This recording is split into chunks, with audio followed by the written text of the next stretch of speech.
आप सुन रहे हैं जगत गुरु तत्वदर्शी संत रामपाल जी महाराज द्वारा लिखित पुस्तक गीता तेरा ज्ञान अमृत का पेज नंबर 120। संक्षिप्त सृष्टि रचना। सबसे पहले सत्पुरुष अकेले थे, कोई रचना नहीं थी। सर्वप्रथम परमेश्वर जी ने 4 अविनाशी लोक की रचना वचन यानी शब्द से की। नंबर 1 अनामी लोक, जिसको अकह लोक भी कहते हैं। नंबर 2 अगम लोक, नंबर 3 अलख लोक, नंबर 4 सतलोक। फिर परमात्मा ने चारों लोकों में 4 रूप धारण किए। 4 उपमात्मक नामों से प्रत्येक लोक में प्रसिद्ध हुए। नंबर 1 अनामी लोक में अनामी पुरुष या अकह पुरुष। नंबर 2 अगम लोक में अगम पुरुष। नंबर 3 अलख लोक में अलख पुरुष। नंबर 4 सतलोक में सतपुरुष उपमात्मक नाम रखे। फिर चारों लोकों में परमात्मा ने वचन से ही एक एक सिंहासन यानी तख्ता बनाया। प्रत्येक सिंहासन पर सम्राट के समान मुकुट आदि धारण करके विराजमान हो गए। फिर सतलोक में परमेश्वर ने अन्य रचना की। एक शब्द यानी वचन से 16 द्वीपों तथा एक मानसरोवर की रचना की। पुनः 16 वचन से 16 पुत्रों की उत्पत्ति की। उनमें मुख्य भूमिका अचिंत, तेज, सहजदास, जोगजीत, कूर्म, इच्छा, धैर्य और ज्ञानी की रही है। अपने पुत्रों को सबक सिखाने के लिए कि समर्थ के बिना कोई कार्य सफल नहीं हो सकता। जिसका काम उसी को साजे और करे तो मूर्ख बाजे।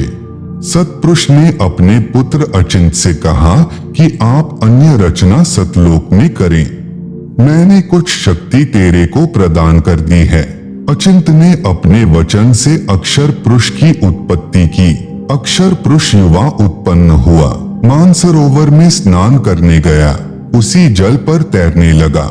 कुछ देर में निंद्रा आ गई, सरोवर में गहरा नीचे चला गया। सतलोक में अमर शरीर है, वहां पर शरीर श्वासों पर निर्भर नहीं है। बहुत समय तक अक्षर पुरुष जल से बाहर नहीं आया। अचिंत आगे सृष्टि नहीं कर सका। तब सतपुरुष यानी परम अक्षर पुरुष ने मानसरोवर पर जाकर कुछ जल अपनी चुल्लू यानी हाथ में लिया। उसका एक विशाल अंडा वचन से बनाया तथा एक आत्मा वचन से उत्पन्न करके अंडे में प्रवेश की और अंडे को जल में छोड़ दिया। जल में अंडा नीचे जाने लगा तो उसकी गड़गड़ाहट के शोर से अक्षर पुरुष की निंद्रा भंग हो गई। अक्षर पुरुष ने क्रोध से देखा कि किसने मुझे जगा दिया। क्रोध उस अंडे पर गिरा तो अंडा फूट गया। उसमें एक युवा तेजोमय व्यक्ति निकला। उसका नाम क्षर पुरुष रखा। आगे चलकर यही काल कहलाया। सतपुरुष ने दोनों से कहा कि आप जल से बाहर आओ। आप सुन रहे हैं जगत गुरु तत्वदर्शी संत रामपाल जी महाराज द्वारा लिखित पुस्तक गीता तेरा ज्ञान अमृत का पेज नंबर 121। अक्षर पुरुष तुम निंद्रा में थे, तेरे को नींद से उठाने के लिए यह सब किया है। अक्षर पुरुष और क्षर पुरुष से सतपुरुष ने कहा कि आप दोनों अचिंत के लोक में रहो। कुछ समय के पश्चात क्षर पुरुष, जिसे ज्योति निरंजन काल भी कहते हैं, ने मन में विचार किया कि हम 3 तो एक लोक में रह रहे हैं, मेरे अन्य भाई एक एक द्वीप में रह रहे हैं। यह विचार कर उसने अलग द्वीप प्राप्त करने के लिए तप प्रारंभ किया। इससे पहले सतपुरुष जी ने अपने पुत्र अचिंत से कहा कि आप सृष्टि रचना नहीं कर सकते। मैंने तुम्हें यह शिक्षा देने के लिए ही आपसे कहा कि अन्य रचना कर, परंतु अचिंत आप तो अक्षर पुरुष को भी नहीं उठा सके। अब आगे कोई भी यह कोशिश न करना। सर्व रचना में अपनी शब्द शक्ति से रचूंगा। सतपुरुष जी ने सतलोक में असंख्यों लोक रचे तथा प्रत्येक में अपने वचन यानी शब्द से अन्य आत्माओं की उत्पत्ति की। ये सब लोक सतपुरुष के सिंहासन के इर्द गिर्द थे। इनमें केवल नर हंस, सतलोक में मनुष्यों को हंस कहते हैं, ही रहते हैं और उनको परमेश्वर ने शक्ति दे रखी है कि वे अपना परिवार नरहंस वचन से उत्पन्न कर सकते हैं। वे केवल 2 पुत्र ही उत्पन्न कर सकते हैं। क्षरपुरुष यानी ज्योति निरंजन ने तप करना शुरू किया। उसने 70 युग तक तप किया। सतपुरुष जी ने क्षरपुरुष से पूछा कि आप तप किस लिए कर रहे हो? क्षरपुरुष ने कहा कि यह स्थान मेरे लिए कम है, मुझे अलग स्थान चाहिए। परमेश्वर यानी सतपुरुष जी ने उसे 70 युग के तप के प्रतिफल में 21 ब्रह्मांड दे दिए जो सतलोक के बाहरी क्षेत्र में थे, जैसे 21 प्लॉट मिल गए हों। ज्योति निरंजन यानी क्षरपुरुष ने विचार किया कि इन ब्रह्मांडों में कुछ रचना भी होनी चाहिए। उसके लिए फिर 70 युग तक तप किया। फिर सतपुरुष जी ने पूछा कि अब क्या चाहता है? क्षरपुरुष ने कहा कि सृष्टि रचना की सामग्री देने की कृपा करें। सतपुरुष जी ने उसको 5 तत्व जल, पृथ्वी, अग्नि, वायु तथा आकाश तथा 3 गुण रजगुण, सतगुण तथा तमगुण दे दिए तथा कहा कि इनसे अपनी रचना कर। क्षरपुरुष ने तीसरी बार फिर तप प्रारंभ किया। जब 64 युग तप करते हो गए तो सत्यपुरुष जी ने पूछा कि आप और क्या चाहते हैं? क्षरपुरुष यानी ज्योति निरंजन ने कहा कि मुझे कुछ आत्मा दे दो, मेरा अकेले का दिल नहीं लग रहा। क्षरपुरुष को आत्मा ऐसे मिली। आगे पढ़े। आप सुन रहे हैं जगत गुरु तत्वदर्शी संत रामपाल जी महाराज द्वारा लिखित पुस्तक गीता तेरा ज्ञान अमृत का पेज नंबर 122। हम काल के लोक में कैसे आए? जिस समय क्षर पुरुष यानी ज्योति निरंजन एक पैर पर खड़ा होकर तप कर रहा था, तब हम सभी आत्माएं इस क्षर पुरुष पर आकर्षित हो गए। जैसे जवान बच्चे अभिनेता व अभिनेत्री पर आसक्त हो जाते हैं, लेना एक न देने दो, व्यर्थ में चाहने लग जाते हैं। वे अपनी कमाई करने के लिए नाचते कूदते हैं। युवा बच्चे उन्हें देखकर अपना धन नष्ट करते हैं। ठीक इसी प्रकार हम अपने परमपिता सतपुरुष को छोड़कर काल पुरुष यानी क्षर पुरुष को हृदय से चाहने लग गए थे। जो परमेश्वर हमें सर्व सुख सुविधा दे रहा था, उससे मुंह मोड़कर इस नकली ड्रामा करने वाले काल ब्रह्म को चाहने लगे। सतपुरुष जी ने बीच बीच में बहुत बार आकाशवाणी की कि बच्चों तुम इस काल की क्रिया को मत देखो, मस्त रहो। हम ऊपर से तो सावधान हो गए, परंतु अंदर से चाहते रहे। परमेश्वर तो अंतर्यामी है। इन्होंने जान लिया कि ये यहाँ रखने के योग्य नहीं रहे। काल पुरुष यानी क्षर पुरुष यानी ज्योति निरंजन ने जब 2 बार तप करके फल प्राप्त कर लिया, तब उसने सोचा कि अब कुछ जीवात्मा भी मेरे साथ रहनी चाहिए, मेरा अकेले का दिल नहीं लगेगा। इसलिए जीवात्मा प्राप्ति के लिए तप करना शुरू किया। 64 युग तक तप करने के पश्चात परमेश्वर जी ने पूछा कि ज्योति निरंजन अब किस लिए तप कर रहा है? क्षर पुरुष ने कहा कि कुछ आत्माएं प्रदान करो, मेरा अकेले का दिल नहीं लगता। सतपुरुष ने कहा कि तेरे तप के बदले में और ब्रह्मांड दे सकता हूँ, परंतु अपनी आत्माएं नहीं दूंगा। ये मेरे शरीर से उत्पन्न हुई हैं। हाँ, यदि वे स्वयं जाना चाहते हैं तो वह जा सकते हैं। युवा कबीर यानी समर्थ कबीर के वचन सुनकर ज्योति निरंजन हमारे पास आया। हम सभी हंस आत्मा पहले से ही उस पर आसक्त थे। हम उसे चारों तरफ से घेरकर खड़े हो गए।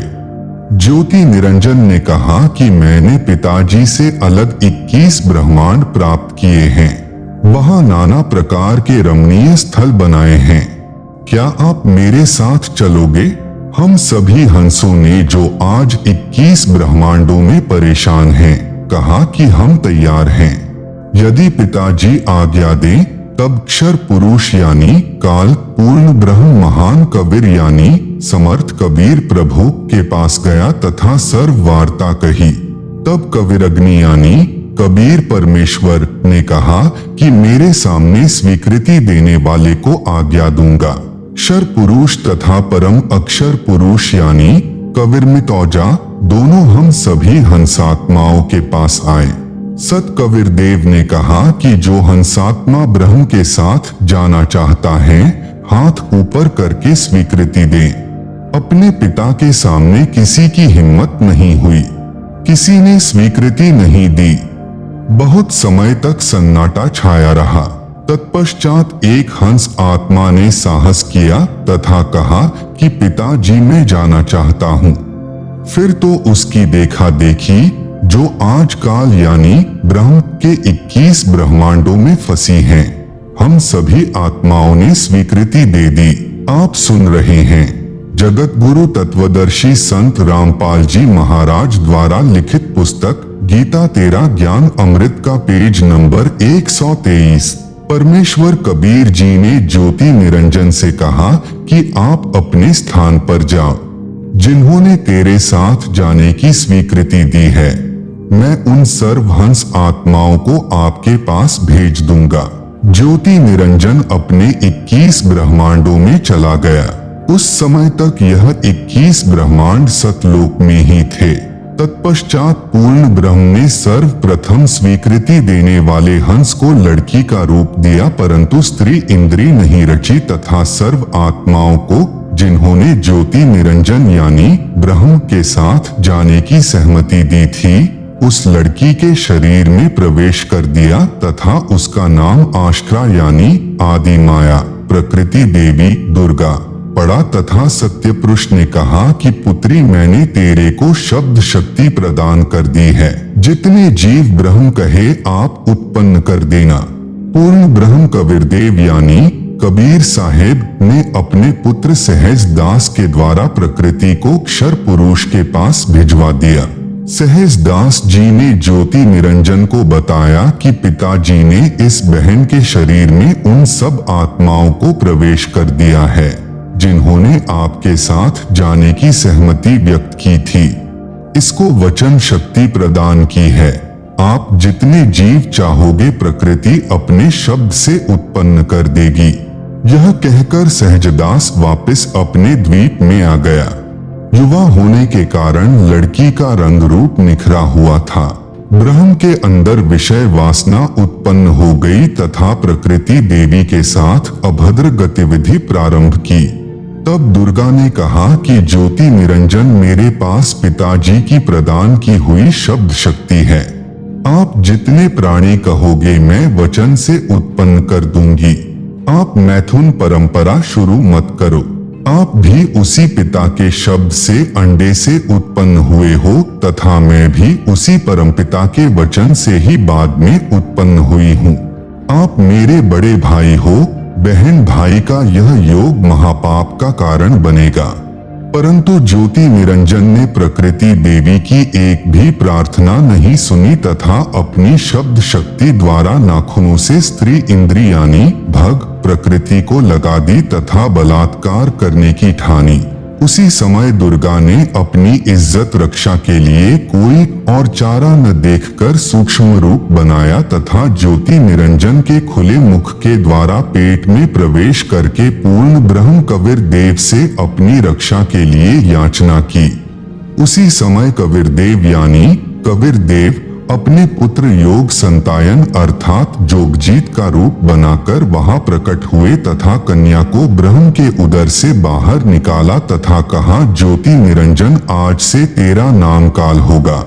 तेरे जन्म मृत्यु होते रहेंगे, इसीलिए तेरा नाम क्षर पुरुष होगा तथा 1 लाख मानव शरीरधारी प्राणियों को प्रतिदिन खाया करेगा व 1.25 लाख उत्पन्न किया करेगा। आप दोनों को 21 ब्रह्मांड सहित निष्कासित किया जाता है। इतना कहते ही 21 ब्रह्मांड विमान की तरह चल पड़े।